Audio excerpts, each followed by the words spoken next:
I think people need to think of ICOs not as equivalent to IPOs, but more of like this is Kickstarter. Welcome back to the Students of Crypto podcast. I'm your host, Aaron. In today's conversation, I speak with Reuben Yap. Reuben is the COO, the Chief Operating Officer for Zcoin. I really enjoyed our conversation. It was a lot of fun. He's definitely one of those individuals that's super knowledgeable and passionate about the space. We also recorded this whole conversation on Skype, which I'll post on our YouTube channel. You can check that link below. You can also find it on our site. So if you're listening on iTunes or any other podcasting site, make sure you go check out that video. It was a lot of fun to speak with Reuben, and you'll definitely see and feel the energy in this conversation. But before we do get started with today's episode, I want to plug a couple of our channels. The first one is the Students of Crypto podcast website. It's studentsofcrypto.com. Head on over there for all of our other show links to our videos, and also some other resources. You can also find us on Twitter at Crypto Students. We share different episodes and like to interact with our audience there. So shoot me over a tweet. I'd love to have a conversation with you or interact with you there on social. Also, if you have any specific questions or want to explore an idea, shoot us over a message on Telegram at Students of Crypto. It's a group, so share your information and your insight. I'd love to conversate with you there as well. Now, before we do get started, I do want to take a second to ask you to like and subscribe to this show, no matter where you're listening, whether it be you're watching on YouTube or you're listening on iTunes or Spotify. Take a second, like and subscribe, and also leave us a review, whether it be a 1-star, 5-star, whatever you feel is necessary. We do appreciate any of those reviews. It helps us grow our audience and continue to do this show. All right, enough from me for now. Let's go ahead and get started with today's episode.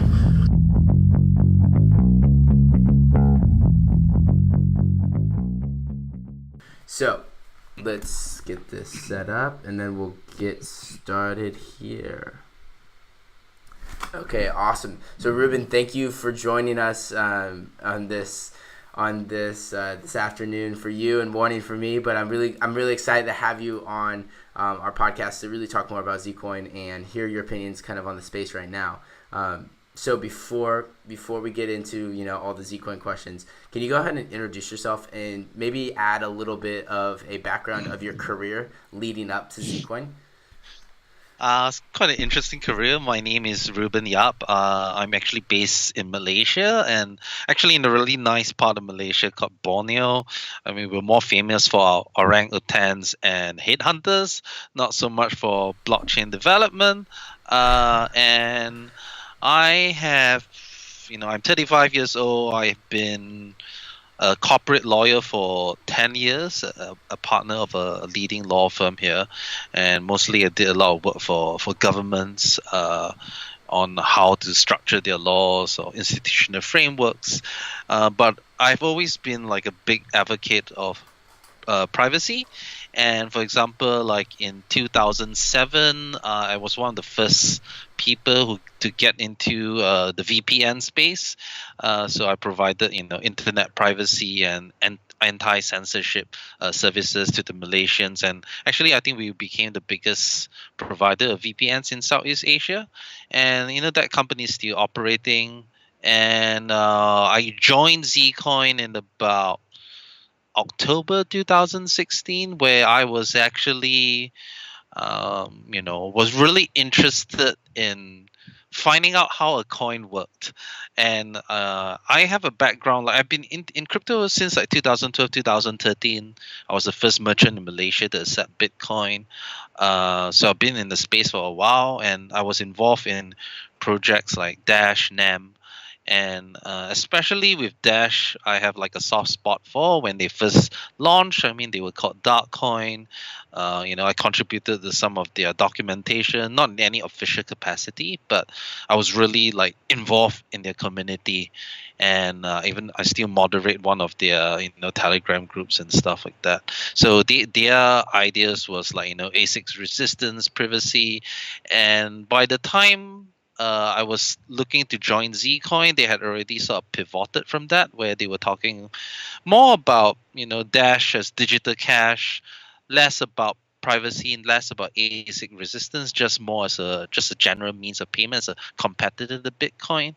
And I felt like, I really like the original ideas of Dash. And when Zcoin came along, when I joined, I think there was only like the two co-founders, and I thought this was an excellent opportunity for me to come in and try to explain the technology in such a way, like zero knowledge proof, zero coin, how it works in a very easy fashion so that everyone can understand. And I actually started as a community manager, just doing something for Sugars, and I don't know how it kind of evolved and went through a lot of drama from co-founders like dumping their wallets, leaving, and replacing our seed investors, hacks, and all that stuff. And suddenly, bam! I'm a COO of Zcoin.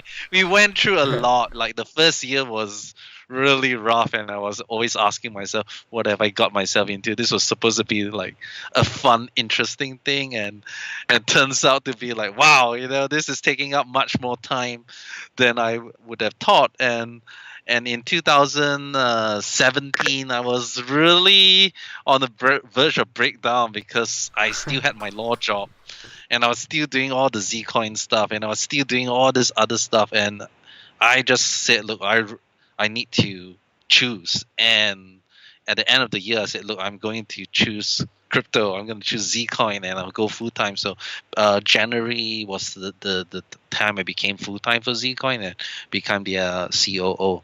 So yeah, I mean, Wow. I run all operations of Zcoin except I don't do coding. So that's about it. Yeah. Wow, what a journey! That sounds like a roller coaster, but it sounds like you're on the right side right now. That's really exciting. Yeah. So for our audience that doesn't know, can you give us like a one-liner or like an elevator pitch of what Zcoin is? So, I mean, we are primarily aiming to be a digital currency, not so much smart contract platform. We really focus on privacy, but we do it in a very unique fashion. Unlike uh, other mechanisms like Monero and Dash, where it's more about mixing and obfuscation, uh, we do it in such a way where we break the transaction links altogether with the power of zero knowledge proofs. We aren't Zcash. We don't share any cryptography similarities with Zcash. Our code is original. And the other thing that we're really, quite passionate about is proof of work. I know everyone's been talking about proof of stake, how it's better for the environment. But currently, if you're looking at yourself as a currency, you really think proof of work is an excellent way to distribute your coins. I mean, better than, let's say, ICO or airdrops or anything like that. Proof of work is a way that you can constantly get anyone with a computer to be able to participate in your economy, provided that you can mine it with your existing hardware and computers at home, and you don't need specialized machines like that. So I guess that's it in a nutshell. And we're really focused on making privacy easy to use, which is really lacking in this space. And we also really we're now starting like real life adoption. We don't want it to just be like a speculative vehicle. We want it to be a real currency. That's Yeah. awesome. Now, what are some of the frictions you guys are running into in that mass adoption stage or that strategy to try to create consumerization of your guys' currency? Is there anything in particular that's really been difficult for you guys to kind of like get over, like a hurdle? I think the first thing would be the fiat gateways. Like I think merchants are very, especially when that may be the first time being exposed to crypto, and they've heard all the negative things about Bitcoin going up, Bitcoin going down. As a merchant, they just say like, look, I am just want to do my business. I just want to receive like US dollars or euro and stuff like that. I don't want to have to deal with the volatility. And often they'll be like, if you don't have a fiat pairing, then it's going to be just too difficult for me to convert from Zcoin, convert back to Bitcoin, then convert the Bitcoin back into their local currency. It's just too many steps with not very much benefit. And so if you take a look at what we've been doing in the past few months, we've been like getting fiat pairings in all these regional exchanges. I think also that we're hoping to alleviate that. And I think right now, if you take a look at our graphic interface, it sucks. We're just like Bitcoin or any other thing, and it's not fun to use. There's no onboarding process. It's just like assumes that you know everything. It's designed by geeks for geeks, and I think that's another big issue. Dash, I guess, was trying to resolve that. I don't think they have gotten there quite yet. But in our upcoming wallet revamp, we hope to actually really improve the user experience, not just on the visual aspect, but guiding people through the process so that they know what they're doing, what they're entering into, rather than just jumping into it without knowing much about crypto.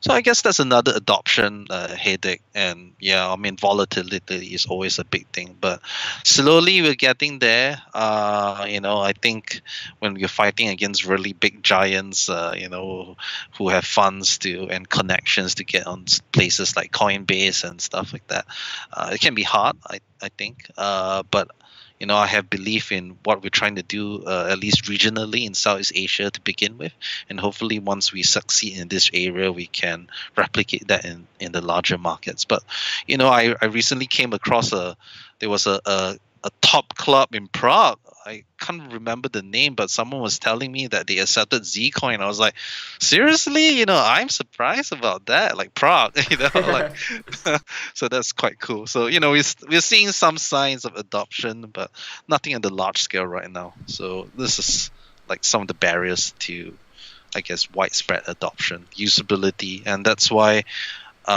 people talk about scalability and all that stuff. I'm like, no, actually, the biggest issue right now is usability, and I think that's really ignored, especially in the privacy space. Yeah, no, I totally agree. I mean, the consumerization of the space is like, the number one question. I mean, it's exciting in terms of, technically what's happening, but if, the simple man or the average person can't adopt it, then it's going to be very difficult to make this this digital currency world a reality. But I mean, that comes with time.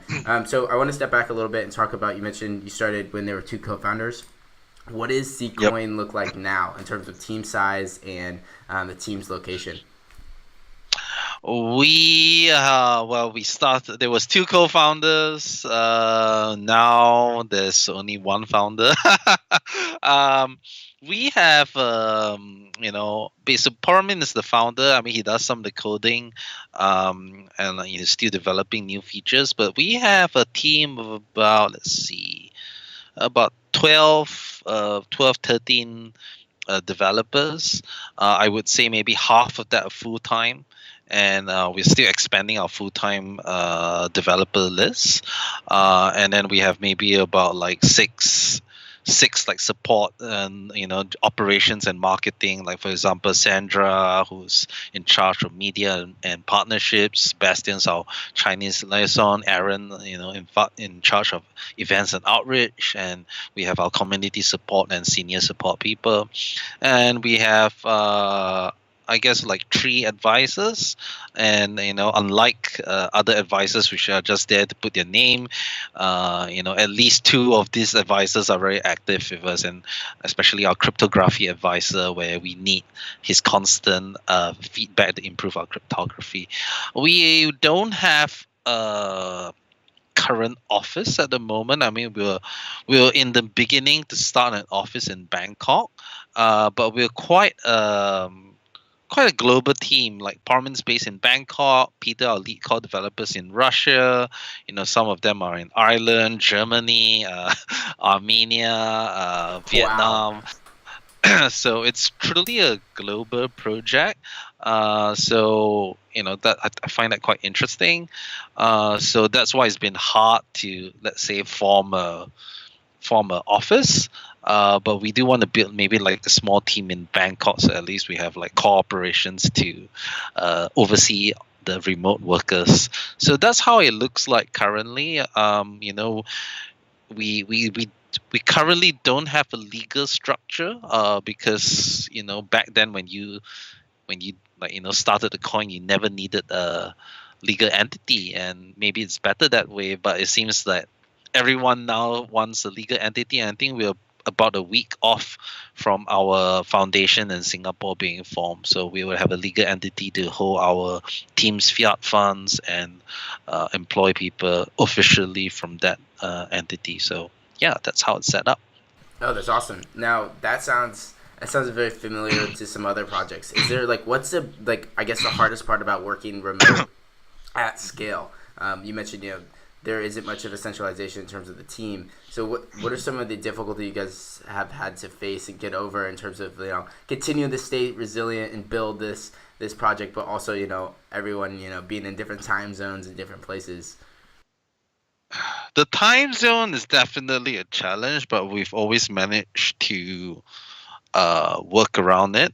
But I think the biggest thing is that because everyone's working remotely, we have to really trust them in being independent. We've had like programmers, you engage them, and then after a while they lose interest and they're just not delivering. And because they're not in the office, they don't really owe anything to you. It's very hard to say, hey, buck up, right? When especially when it's remote. So that's why when we are in the hiring process now, we find people who are first of all actually interested in technology. They're excited to work on it, and they are used to working independently. That means they're not this kind of people that if you don't monitor them, they are not going to deliver work. I mean, of course, you can say, yeah, make daily commits on GitHub, but even then, that's kind of arbitrary. So I think that's one of the biggest concerns when we're doing remote. We had some problematic programmers who suddenly disappear for 2 or 3 weeks, and there's really nowhere to get hold of them. And I think that's a real big challenge because you're not going to fly all the way somewhere just to find, hey, what's happening.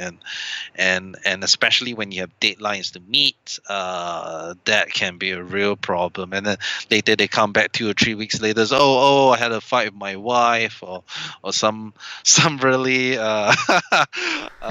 strange reason. And we're like, yeah, you could have told us. But I think slowly, as time goes by, these people get weeded out, and then we get people who are generally passionate. And I think there's slowly forming like a more professional structure that surrounds this. I think that's needed, but we still want to give people the independence to dictate when they want to work, just to remain contactable. Because I think one of the allures of working for Zcoin is, I guess, the flexibility of time and being like, yes, you're going to work probably as much or more than the regular Joe, but you have flexibility of your time. And I think for many programmers, that's a really interesting, that's exciting for them, where they have control over their schedules. So yeah. That's awesome. No, I've seen that a lot with other projects, of course, as the space grows and the low supply of developers in the space. You want to give them the flexibility and also the reality of some of the best programmers aren't near you. So is there something like in terms of the scalability of this, in terms of team size and stuff like that? Is there a position you feel like you couldn't work with remotely, or is there a position you're gonna have to have an office for that position so that everyone can communicate? Well, one of the reasons why we decided to have an office in Bangkok is Parmin is like a really great guy. He's great ideas, but he tends to go into this hermit mode where he kind of goes into his programming thing and doesn't really communicate. But if you're there with him, it's very different. It's like he tells you what he's working on and everything, but just remotely. Some people aren't great at just working remotely for some reason. You need to be there to find out what's happening. I think if you say which.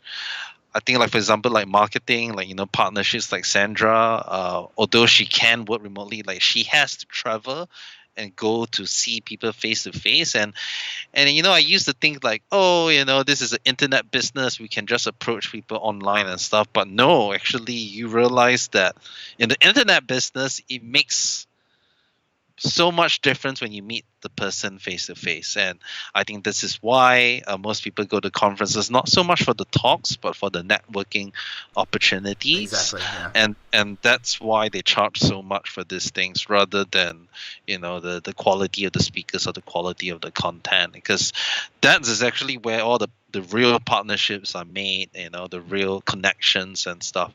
That's where it happens, not over like a blind email or like over chat or something like that. Yeah. Yeah, no, I like that comparison. I agree. I could definitely agree with that in terms of the conferences really being the true values, face to face in the community that's developed. No, I really do think that's really cool how you guys have been able to build up so much of this, and your success has really been on, organization and communication across the globe, which I think is really cool. So I want to kind of move a little bit into a different direction in terms of your opinions and just your thoughts on different things. Are there any specific news articles or just recent events that have happened that you've been following really closely and you may want to talk about in terms of something you feel like it's really important to this space as a whole for cryptocurrencies or even for blockchain? Well, I mean, recently there's this big hoo-ha about ICOs panic selling their Ethereum, or a lot of these ICOs are now failing. I feel that it's kind of long overdue, and one of the things that really it was very painful because first of all, Zcoin never had an ICO, and for a long time that was seen as a bad thing because we didn't have all the money up front because we receive our funds as the block goes along. And on top of that, we didn't have like any huge investment funds sticking their name on us. And although we are aware of investment funds, like really prominent ones investing with us, like they buy OTC from us, but they were not like, oh yes, let's put our badge on your website, because unlike an ICO, it's a different ball game. And when I felt that ICOs really sort of created quite a unhealthy space. I mean, like, yes, obviously a big part of crypto is speculation, and that's to be expected, especially in this level of maturity. But I think ICOs generated a really sick environment. First of all, ICOs is actually like overselling it, because when people think of ICOs, they think of IPOs. So like initial public offerings, where you bring a private company to a public company. But when in an IPO, there's due diligence, right? There's actual accredited advisors and people, and you need to talk to the Securities Commission to make sure you're of the right level to go for an IPO. For an ICO, there's no such thing. There's just a website, a paper, a bunch of pretty guys going like this, and looking good, and maybe some crap white paper, and because of this, they can raise like 10, 30, 50, 100 million or $1 billion for a thing that doesn't even exist. For IPOs are different. IPOs, there's an existing business that is ready to go to the next level. I think people need to think of ICOs not as equivalent to IPOs, but more of like, this is Kickstarter. This is Kickstarter, where the product doesn't even exist. Maybe there's just some fancy video, and 90% of the time you're gonna lose your money. And as a result, don't put all your money into it. If you look at it and as a Kickstarter project, you're not gonna put in like $20,000-$30,000. Maybe you put like a few $100 or so, or something like that. And I think because there's no like due diligence, no oversight and stuff like that, maybe that's the amount of money you should be investing in ICO. So okay, that's one of the problems with when people were looking into ICOs versus IPOs. Another thing that was also quite sick was because there's no oversight. They get all the money up front, and when they get all the money up front, they are under tremendous pressures to spend this money. So just imagine you raise $30 million. Straight away, the investors are like, when moon, when exchange listing, when marketing, when all this thing, right? And straight away they have to deploy this money. Okay, I need to talk to Bittrex, I need to talk to Binance, I need to talk to all these exchanges, and there are so many ICOs. As a result, uh, exchange listing fees became astronomical. Like when we started, listing exchange fees were mostly just to pay for integration fees, right? It's just integration fees, and they think that your project has value so that people have interest to trade in it, and that's it. It's like, yes, some due diligence and the integration fee that's not going to be cost a lot, like 2-3 Bitcoin or something like that, right? Now you're taking a look, because of all these ICOs with so much money up front, and a lot of them are shit projects. But when exchange are asking for, like, listing fees like $2 million, $3 million, if as an exchange, if someone, even if a shit project approaches you and say, I'm willing to pay $2 million, are you really going to turn it away? You're going to give it some serious thought, like, okay, it's not a scam, maybe a bit shady, but I'm going to accept them because it's just the listing fee is too good. It generate all this hype. And if you take a look at a lot of this ICO metrics, there's actually a metric called hype. I was like, wow, that's really bad. Yeah. And unfortunately it's true. And okay, so that's like one thing. Exchange listings have gone up through the roof. Marketing companies also know this. It's the same sort of thing. All these people are flush with cash and competing for this crypto marketers. So influencers all bump up their prices. Marketing companies and PR companies all bump up their prices. And all these are like, in a way artificially inflated, because it's just this huge surge of money and people are looking for ways to spend it, right? And the worst thing is when ICOs use their funds to invest in other ICOs, and you're like, what? It's like, layering shit over shit, and this has been, I know of many cases where this has happened. ICOs, use their money to invest in other ICOs and instead of building their product.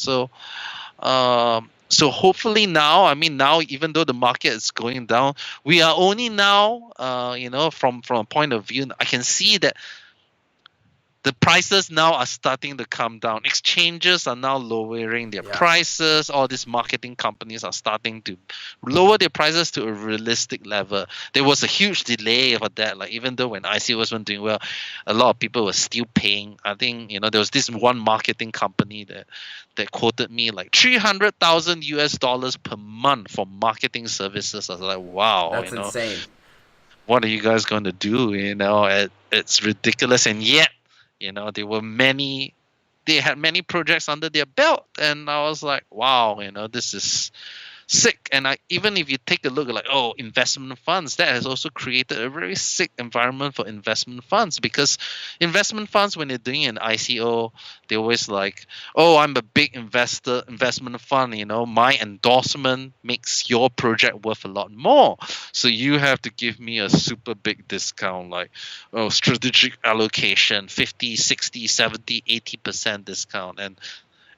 And obviously, when the things list, this investment funds, I'm going to just go, after my investing period is over, I'm going to let go, because whatever it is, if I got it at a 50, 60% discount, even if it's below ICO price, I'm still going to benefit. And I feel that this sort of creates, like, you take a look at so-called the big funds, many of the projects they endorse are total shit, but because they had hype, they had the right people behind them, they know who, and it's just total crap, and yet they still pump. So I felt that ICOs really sort of corrupted the space. In itself, it's not a bad idea, but when it's totally unregulated, everyone can just shill anything. Influencers are not very transparent of what they're getting paid to shield projects, and I think that sort of lost a lot of trust. Like, even influencers, you can't trust them anymore. So yeah, that's like my kind of gripe in the space, and I'm very actually happy to see all these projects like they're running into problems. People are realizing that the funds that they thought was there may not be there. Some people use the ICO funds to speculate, and now with the crash of crypto prices, they may not have the funds that they thought they had. And so that's very in contrast in what Zcoin does. We believe that we should be investing in our development and our team. Yes, marketing and all this other stuff important, but we should not be paying insane prices just because everyone else is paying them. And that's why when people say, "Oh, when exchange listing," and we're like, does this really add value in the long term? Zcoin is listed on Bittrex and Binance. Do we need like any like second tier exchanges? We don't really need them, unless they have a fiat pairing that would make sense in our merchant adoption type of strategy. But beyond that, do we really need like hundreds of exchanges? No, I think we should be more using this money. Instead of spending like $1 million there, I could fund an entire team of programmers to further my project, and that's how we view things at Zcoin. Yeah. That's awesome. No, I think that's really important to note that you're noting that, because contrary to popular belief, it's this idea is like, how fast can we run and how fast can we beat the other guy out? And it's really interesting. You see you guys taking a more conservative approach. Like, okay, ICOs are doing all this right now, but let's let this settle down and then see who's still standing in a sense. So I think I'm sure, like, especially since you guys were in the game a little bit earlier, like, and I'm sure it's so hard to watch, especially like last 2017 fall, when all these ICOs are going crazy. You guys are probably like, oh man, like, we're missing this ride. But it's really interesting because it's like, you're playing the tortoise approach, like how can we wait this out, continue to invest in our team, build strong, and then wait out this wave. So I'm sure you guys are kind of really excited to see this drop at the ICOs and the reality that you guys saw before really coming to play. So I think that's really interesting that you guys have done that, and definitely respectable at a certain level, especially like I talked about earlier. How can we evaluate coins and tokens and crypto projects as startups, as companies, as opposed to just like this quick money making machine? So I think it's really mature of you guys to handle it like that when the market would be so easy to take advantage of. So I do appreciate your time and taking time to chat. But before you go, like, I want to give you a chance to plug any channels that people can get connected with Zcoin, or even maybe like a challenge, like, hey guys, go check this out, or like read up on this, because I think so much of the space is an individual's time spent learning about something, and I know that helps a lot to really kind of connect the dots. So any call to actions or plugs, go ahead. The floor is yours. Well, our main website is zcoin.io, but the main place where we discuss stuff is on Telegram, and it's on Telegram at Zcoin Project. And we're also really active on Twitter. We also have a Discord, but I would say if you want to get involved, just ask questions about us, and we're really open. Like, I'm personally in the Zcoin Telegram chat answering stuff. And we have about like 16,000 people there, and I think it's a great way.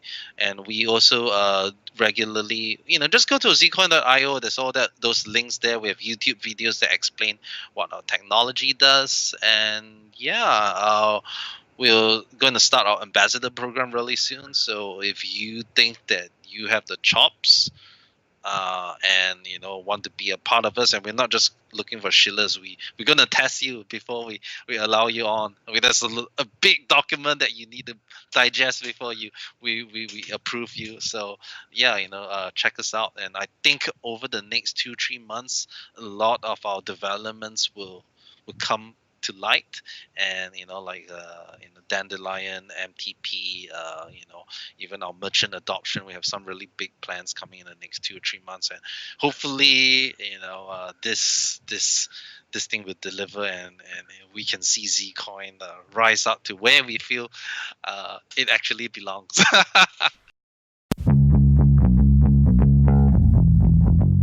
And that's it for today's show. Thanks again to Reuben for taking time to have this conversation. I hope it brought you some insight and some value in terms of what we talked about. I look forward to having you as an audience back again for another episode. So stay tuned for our other episodes that will be coming out by subscribing to our podcast on whatever platform you're listening on, or just head over to our website to find all of our shows. Also keep in touch on Twitter and Telegram to keep up to date with everything Students of Crypto.